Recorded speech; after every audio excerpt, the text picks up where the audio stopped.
Well, hi, and welcome to this week's edition of Mindful in 5. My name is Spiwa Jefferson, and last week I shared the unfortunate news of the passing of my mom and my uncle because of COVID-19.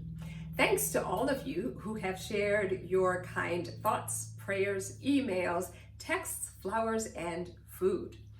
As you can imagine, I have a backlog of emails, voicemails, and texts, but I will get through them and I will respond to you if you sent me something by and by. Since so many of us are impacted by COVID-19, today I want to talk about 2 mindfulness tools I have found helpful this week, and those things are decision and intention. I will give you just a few examples, and hopefully you will be able to extrapolate and use these tools in your own lives.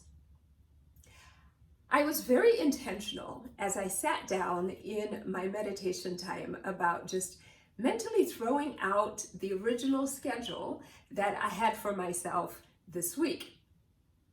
I mentally placed that old schedule wrapped in an imaginary gift box in the palm of my hand, and then I intentionally released it like a helium balloon floating up through the ceiling and disappearing into the sky.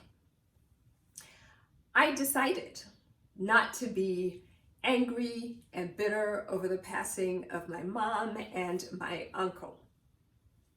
When we suffer a loss, it is so easy to just lean into those really negative emotions, right? And we ask questions that have no answers, like why, and why me, and why my family, and why now, and as if sometime later would have been better, right? And so it's just easy to fall victim to those emotions. And so in order not to do that, it really requires very intentional decision making, and you have to be intentional about choosing not to go that way emotionally. The other thing I decided to allow myself to experience the grieving process as it comes and not based on what I think my family or society might expect. Everyone experiences grief differently. And I find that even within the same family, siblings experience grief for the same parent in different ways. So be intentional. If you are unfortunate enough to find yourself in this situation, be intentional about giving yourself permission to move through it your way. I have been intentional about releasing all of the expectations I had for my mother. The great work I thought we were going to do together, her annual Christmas visits, the weekly and daily chats that she and my sister had, I released all of it because it's going to be different now without her. I also decided to be disciplined in managing myself through this time. I turn off my phone between certain hours so that I can get enough sleep, right? And sleep is one of those really, really important things that we should make sure that we always have. When I wake up, I don't immediately start answering texts and emails. I start my meditation time, then I work out, then I shower, then I dress, I have something to eat, then I start with my communications and work and whatever I planned for the day. I find that, with sleep and meditation, everything is more manageable.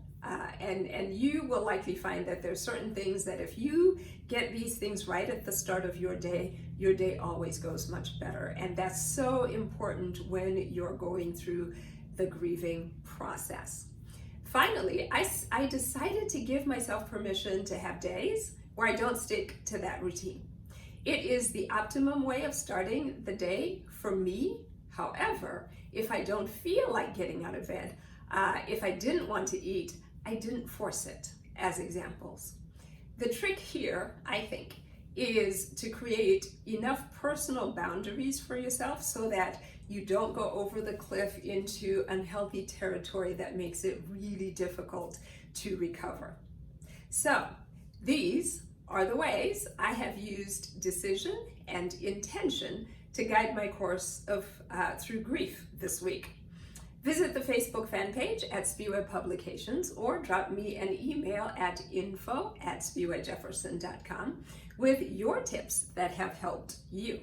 If you found this video helpful, like it and share it with a friend so others can use these ideas as well. Until next time, thank you for visiting with me today. This is Spiwa saying, be mindful and be well.